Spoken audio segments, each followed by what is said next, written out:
Hello, folks. Dustin Zarni here, Democratic Elections Commissioner for Onondaga County, and welcome to Commissioner in a Car. Today I'm talking about designations and petitions. So, that's what we're going to talk about. Today is Monday. It is February 24th, and I'm back on Mondays for my Commissioner in a Car, at least trying to. I'm finally back. There's no holiday. I'm not traveling.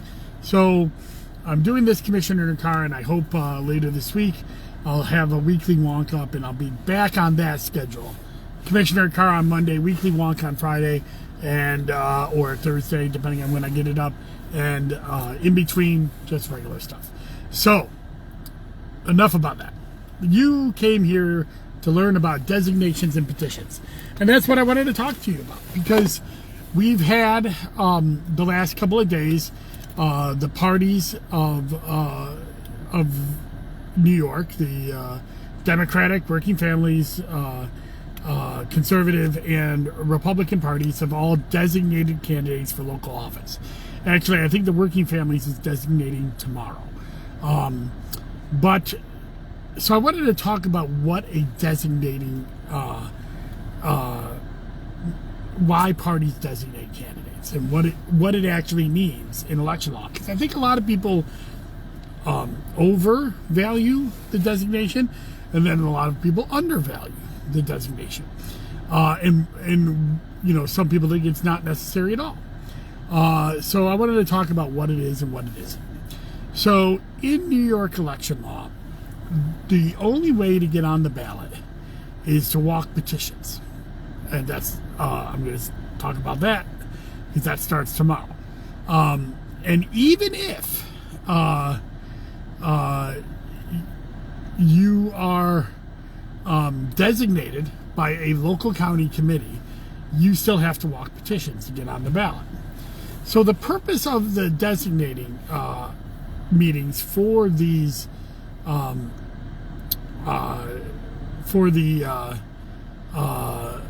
county parties is not to put somebody on the ballot over another person. It's to give instructions to the hundreds of party members. In Onondaga County, we could have up to 860 members inside of a party, because there's 2 per election district. We have 430 election districts. Those party members are actually elected by the people in that district, unless there's not more than 2 people running. Most of the time there's not. And although we do have primaries, every 2 years, a few races where there's more than 2 people. And so those party members are tasked with performing the duties of the party. And the biggest duty of the party is to nominate, or to designate and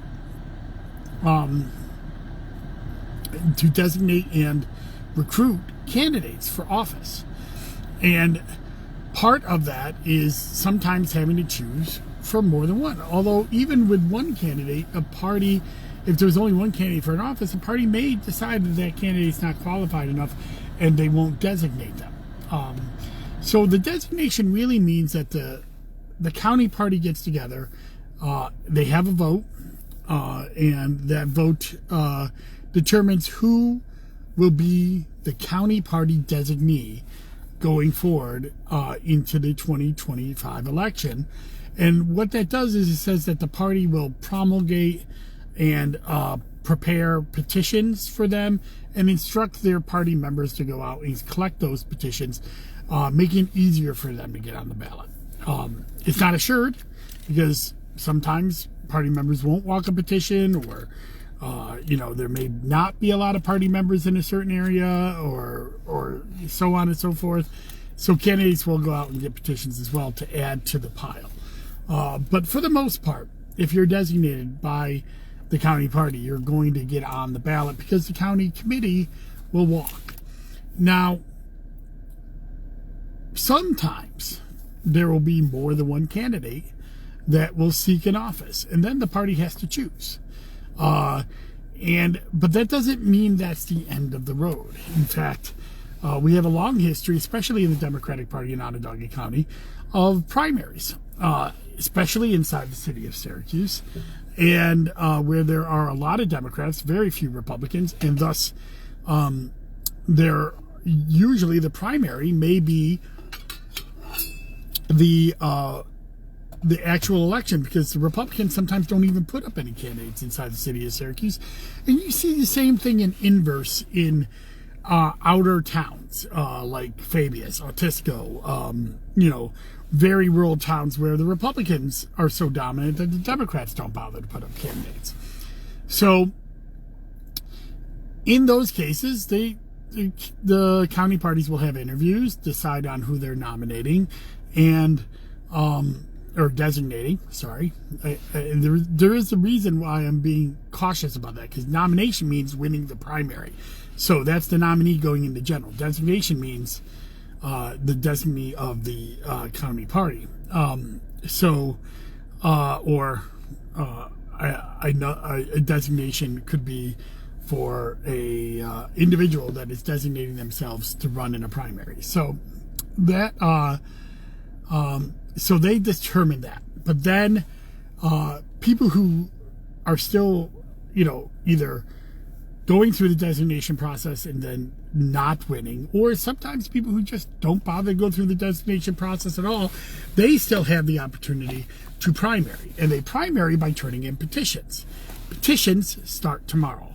The designating petitions for all four recognized parties, again, Democrat, Republican, Conservative, and Working Families, start tomorrow, February 25th. It runs until April 3rd.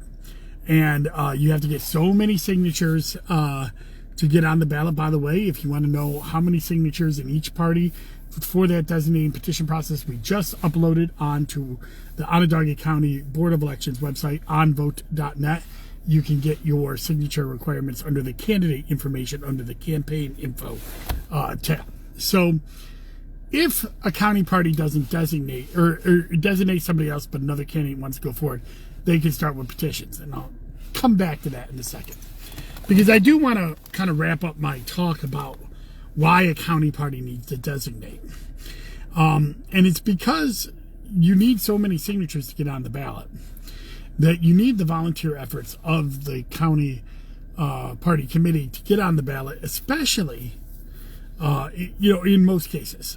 And now a lot of people focus on the places where there are competition for the party. In fact, we're mayor, for example, big competition this year for the Democratic Party, especially since I'm not sure if the Republicans are putting up a candidate now, but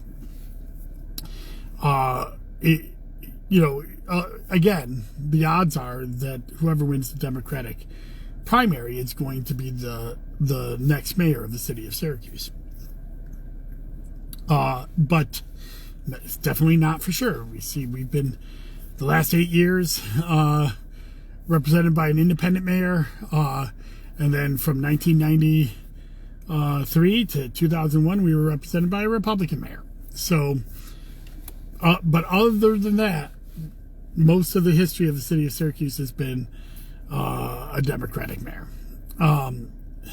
So now we have to see whether people will go forward. But when we focus on just the competitive races, where there's competition inside the Democratic Party or Republican Party for multiple candidates seeking a designation, we're ignoring the well over almost 100 other elected offices that don't have competition, that they only have one candidate running for office.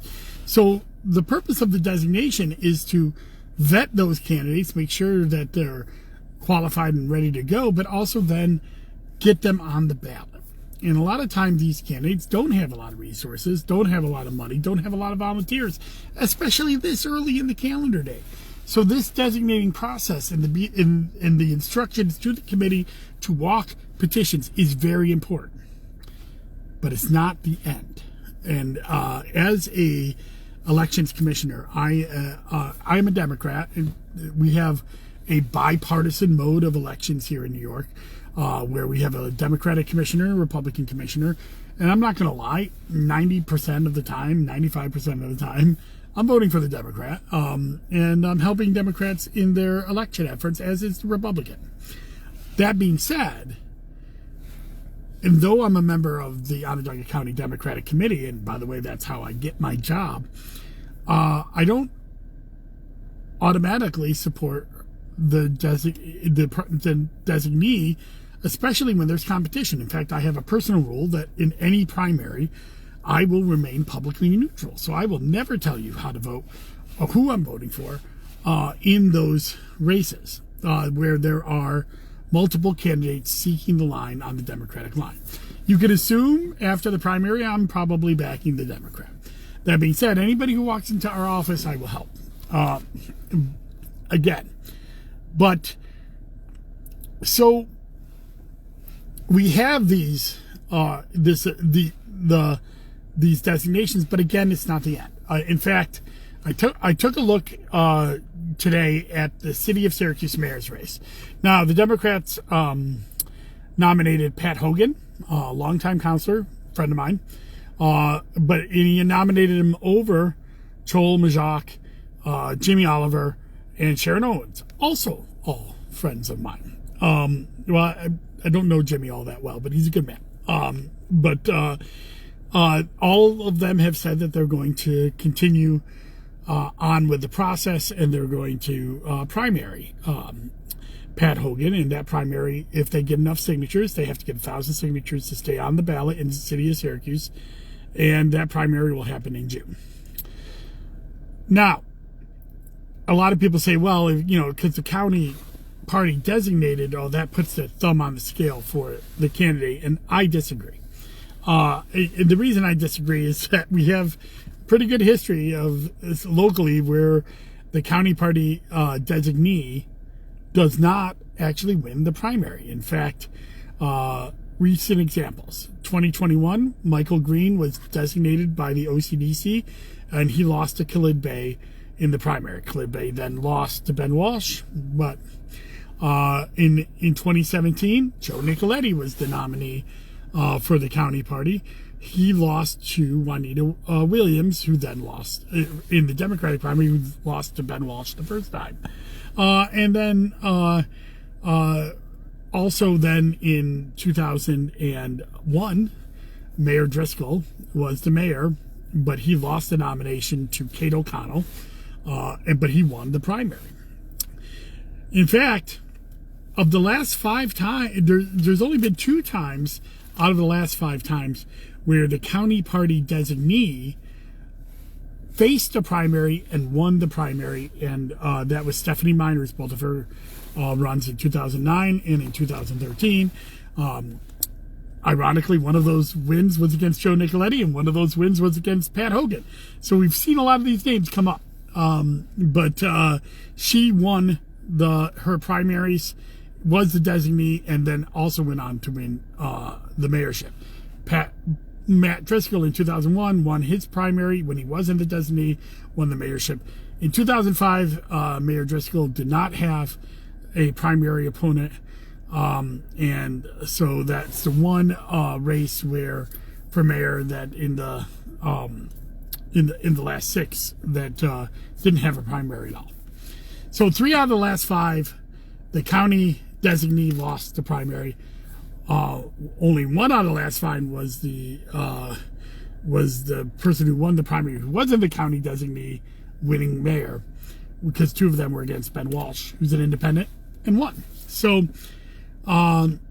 there is a lot of precedent, and that's just mayor. We could go into Congress, we could go into other races where county party designees lost the primary. So it's definitely not the end of the race. The Democratic designation happened this last Sunday, but then now let's talk about petitioning, because that starts on Tuesday. And so a lot of these candidates are going to be going out door to door trying to get people to sign.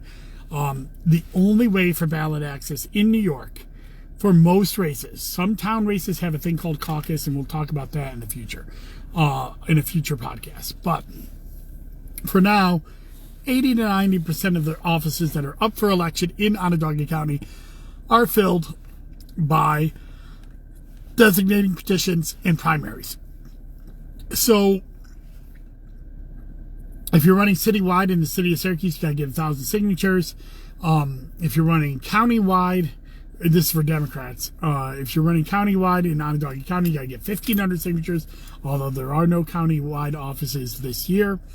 And then various districts, you have to get 5% of the enrolled party membership for a designating petition. That's the party petitions, Democrat, Republican, Conservative, or Working Families, between tomorrow, February 25th, and April 3rd. April 3rd is the last day to turn it in. And it's always around April Fool's Day. So I say that's when we find out who's a real candidate or not, whether they're turning in petitions. Because you'll see a lot of people announcing that they're running, but they don't go out and get enough signatures, or they turn in too few signatures and they get thrown off the ballot. So that's what we got going on right now. Is the petitions start tomorrow. There's going to be people going door to door. If you are approached by somebody to sign a petition, know this. It doesn't mean you have to vote for them. It only means that they get on the ballot and you'll have a choice in November.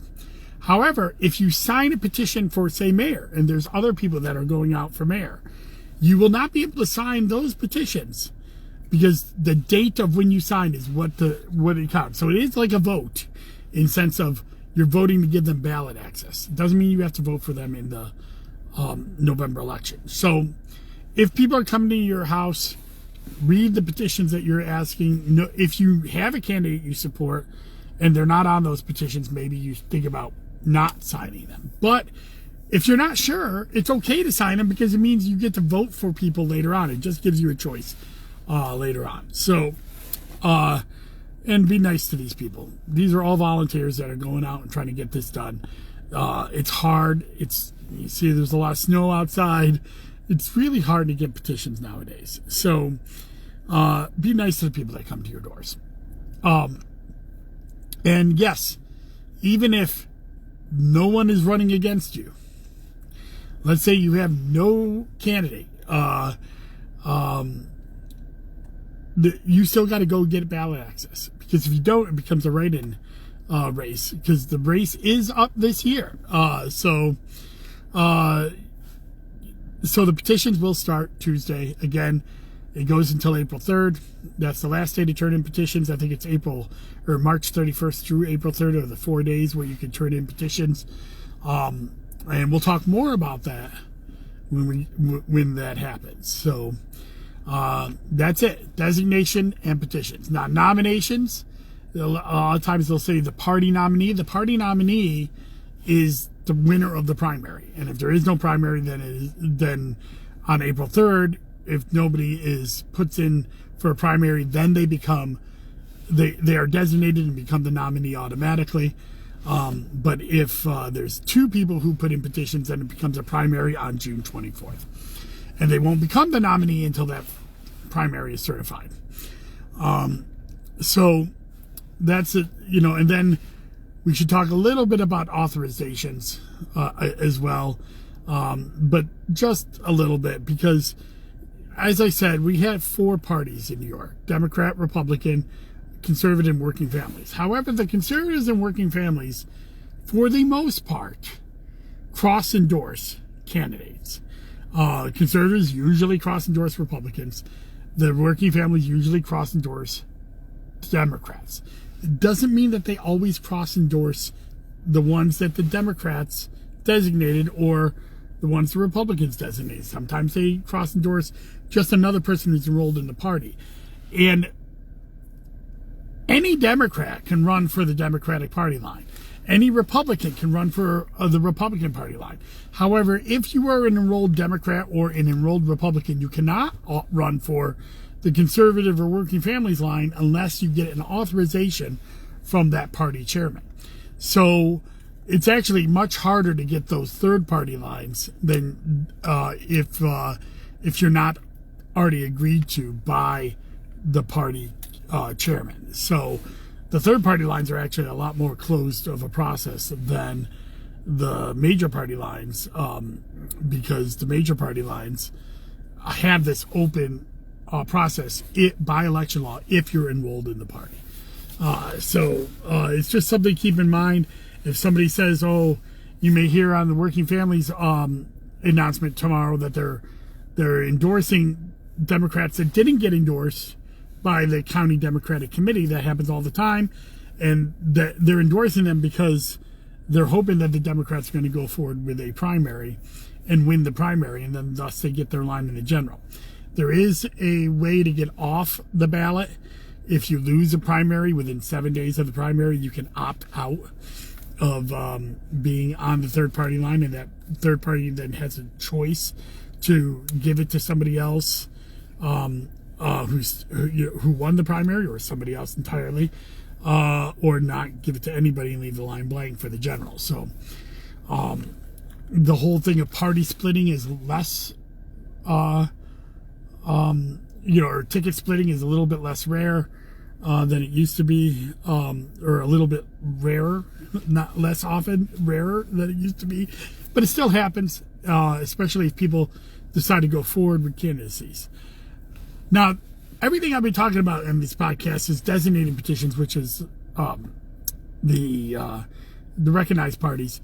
Independent nominating lines start April 15th and run through May 25th. That happens later on, and that's a whole different process. And when we get closer to that, we'll do a podcast on that. So that's it. Next week, I'm going to do a different type of commissioner in a car. I've been getting a lot of phone calls, been getting a lot of emails about the SAVE Act. And in fact, I've taken a few briefings on it from good government groups. I'm going to do a podcast on the SAVE Act next week. My commissioner in car will be about the SAVE Act. Not much is going on politically during that time period, so I'm going to do next Monday, March 4th, a podcast about the SAVE Act to talk about, what